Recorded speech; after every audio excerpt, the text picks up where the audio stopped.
So I have a viewer, my friend George from Greece. He asked me to make videos on practical living and my views on spirituality. And oh my goodness, guys, I've been meditating on these topics for like days, and I really haven't gotten a clear idea of what I want to say about these things. Spirituality is very complex. Um, I even thought about downloading videos in regards to my spiritual views, you know. Um, Maybe I will. Then I won't have to explain it. You can just view it, you know. As far as practical living,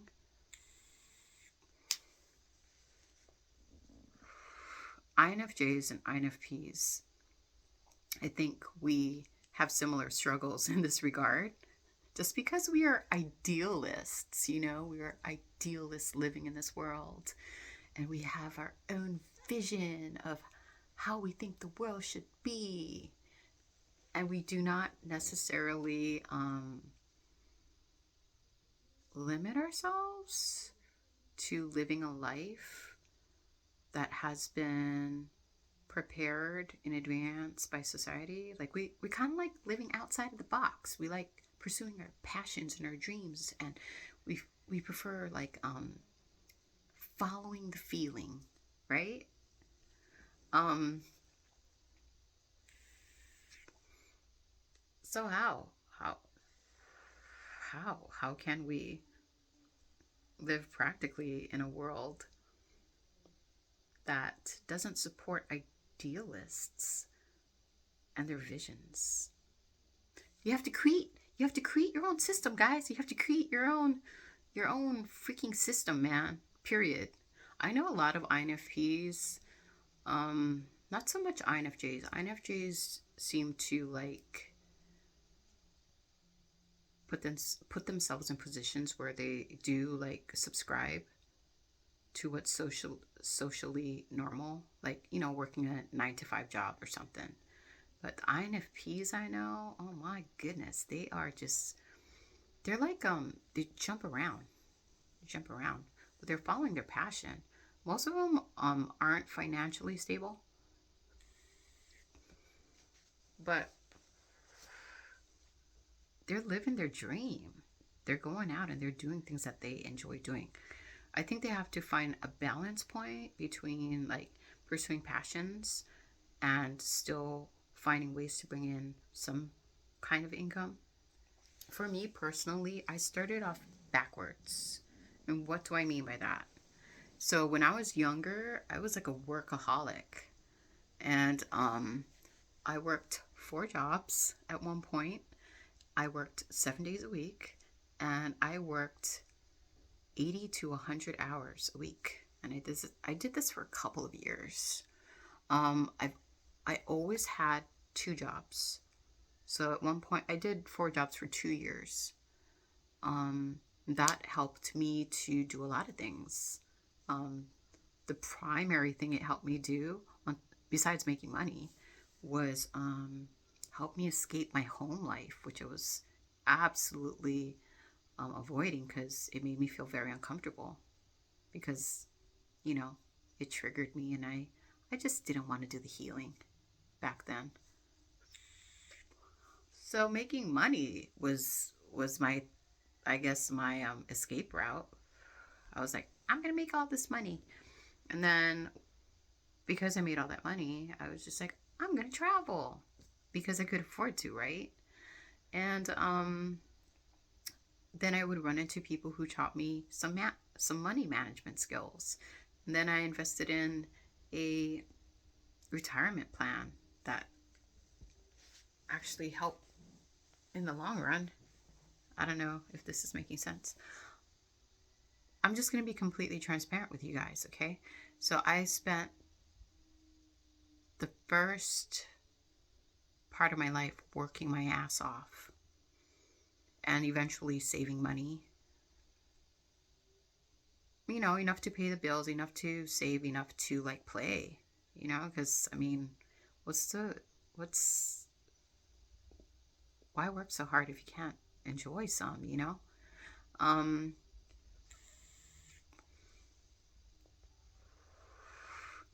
and then as I got older, I was also spending money on a lot of things, you know, when I was younger, because I was accumulating experiences, and I was also, again, it was a form of an addiction, I suppose, to escape my healing process.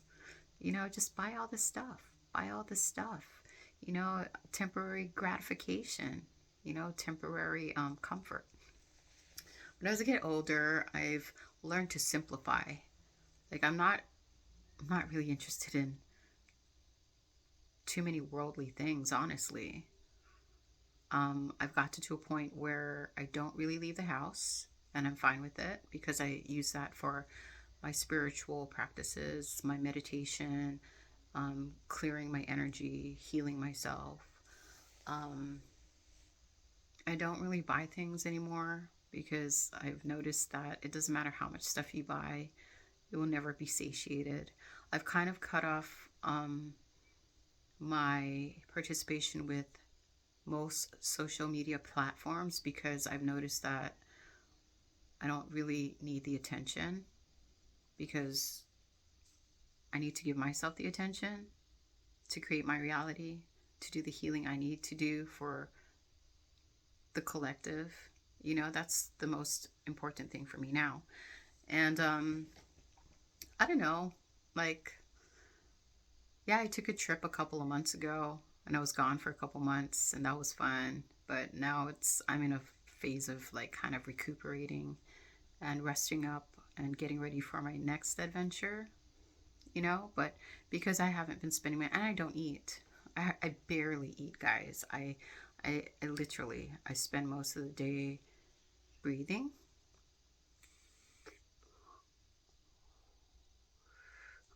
or drinking water.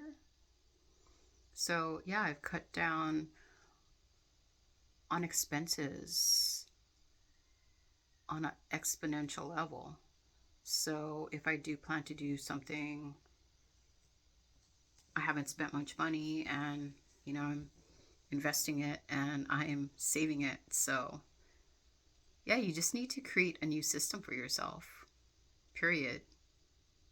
You know, something outside of the box, something that not many people have subscribed to yet. And that's my answer for practical living. You know, cut off expenses, cut off unnecessities, sell things, declutter, declutter everything. Like, give things away. You know, there's probably people out there less fortunate that need stuff, and that's what I do. I normally like do a decluttering of my space like 1 to 3 times a year. I'll just literally just start putting things in bags or boxes and gifting them away to like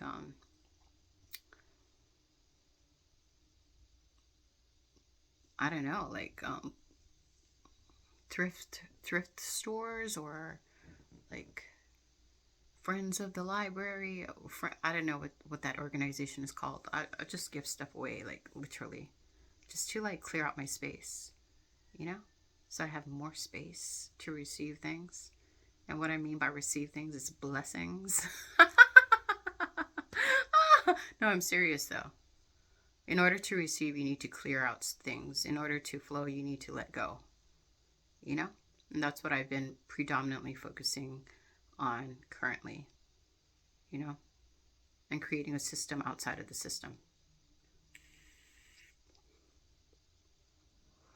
If you're going to ask me, so what is this system that you've created? I haven't, I haven't fine tuned it yet. I'm still in the process of discovering it. But my whole thing is you don't force things that are meant for you find you. And there isn't much tension or pressure that I put upon myself because that's what it is. You put it upon yourself. The tension and pressure, yeah, the worry, the fear, those are all blocks and locks in your flow. So you need to learn first and foremost to calm yourself, to be at peace with yourself, to be kind to yourself, to give yourself grace and love, and to trust in the process, to surrender a lot of things. Surrender it. Let it go.